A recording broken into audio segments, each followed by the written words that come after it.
Salut, je suis Gildas Céléstin, vous connaîtrez la vérité et la vérité vous affranchira. C'est toujours un plaisir pour moi de vous retrouver pour partager avec vous la connaissance de la parole de Dieu. Suite à l'enseignement concernant l'origine du baptême, il a été porté à mon attention la question suivante. Qu'en est-il du baptême des enfants? C'est vrai, c'est une confusion, notamment au sein des différentes dénominations religieuses qui pratiquent ce rite, qui pratiquent ce culte du baptême des enfants. Mais cette confusion, disons, ne signifie pas que la Bible n'en parle pas. La Bible est claire. Le baptême est un engagement personnel devant Dieu.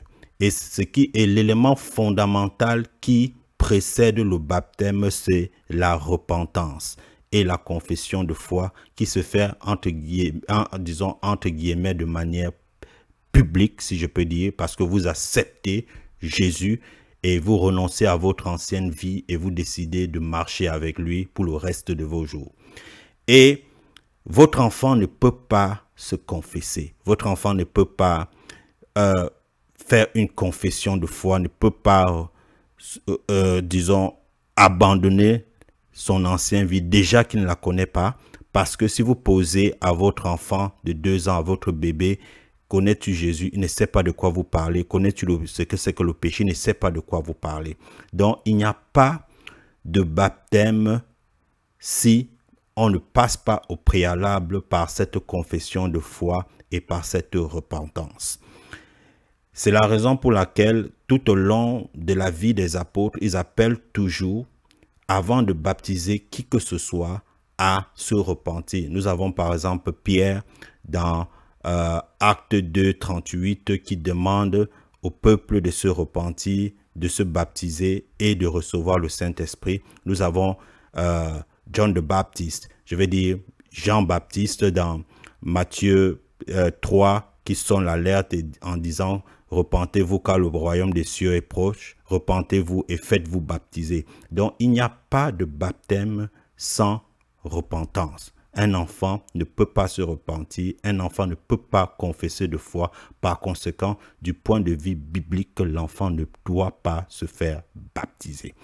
C'est vrai que des personnes qui pratiquent cela prennent un engagement à la place de leurs enfants, que lorsqu'ils ne peuvent pas prendre cet engagement, ils attribuent à l'enfant ce qu'on appelle un parrain ou une marraine de baptême.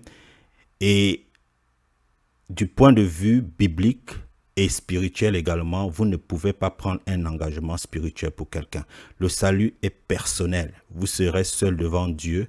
Vous ne serez pas avec votre enfant. Le parrain ou la marraine que vous attribuez à votre enfant le jour que vous le baptisez ne sera pas devant Dieu avec eux. Et un autre élément qui justifie et qui explique, disons, le fait que les gens baptisent leurs enfants, c'est cet héritage spirituel qu'ils ont reçu et qu'ils voudraient transmettre à leurs enfants. Vous entendrez facilement quelqu'un qui dit « Je suis né catholique, je mourrai catholique, je suis né protestant, je mourrai protestant, je suis né baptiste, je mourrai baptiste ». On ne naît pas, mais on devient. On ne naît pas avec le label d'une dénomination, mais on devient. C'est pourquoi je parle d'héritage.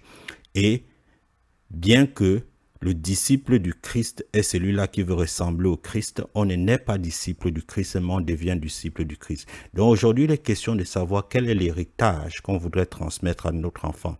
Est-ce qu'on devrait transmettre cet héritage faux qui consiste à dire ou à se baser sur des éléments bibliques qui n'existent pas, qu'on peut baptiser un enfant, ou devons-nous lui laisser l'héritage vrai qui est celui qui dit que le baptême est un engagement personnel et que cela doit être fait à travers d'abord la repentance et la confession de foi.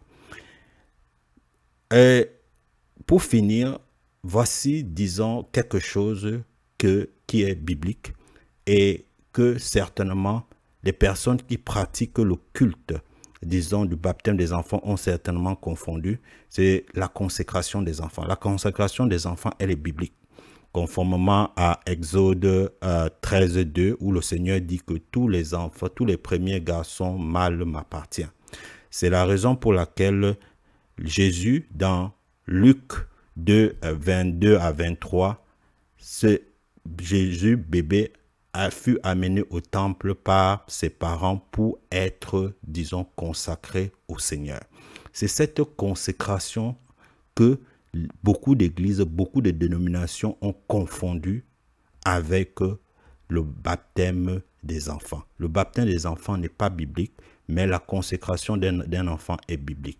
La consécration consiste juste à amener votre enfant à l'église, le présenter aux membres de l'église, au pasteur, pour qu'il prie pour cet enfant, consacre cet enfant, demande à Dieu de prendre soin de cet enfant et de se souvenir de ce jour où ils ont amené cet enfant devant l'autel. Donc, c'était comme ça, cette courte vidéo sur le baptême des enfants. Le baptême des enfants n'est pas biblique. Il n'existe nulle part dans la Bible où cela se fait. C'est, disons, juste quelque chose qui est fait pour détourner encore les hommes de la vérité qui est celle de marcher conformément au chemin que le Seigneur Jésus nous a prescrit. Et le chemin que le Seigneur Jésus nous a prescrit à travers le baptême est, disons, la repentance et le baptême pour recevoir le Saint-Esprit comme la Bible nous enseigne. Bien que le Saint-Esprit peut être également reçu sans être baptisé. Et juste comme ça, une parenthèse pour finir, le baptême ne garantit pas que vous serez sauvés. Le baptême n'est pas la porte pour le salut, mais c'est tout simplement un engagement. Et cet engagement doit être pris jusqu'à la fin, jusqu'à ce que vous traversez la ligne finale comme la Bible l'enseigne pour pouvoir recevoir votre couronne de vie. Et vous ne devez le faire que lorsque vous êtes prêt à suivre, à mourir avec le Christ dans les eaux du baptême et ressusciter avec lui. Merci d'avoir écouté cette vidéo. Merci de l'avoir partagée. Je suis Judas Télézin. Bonsoir.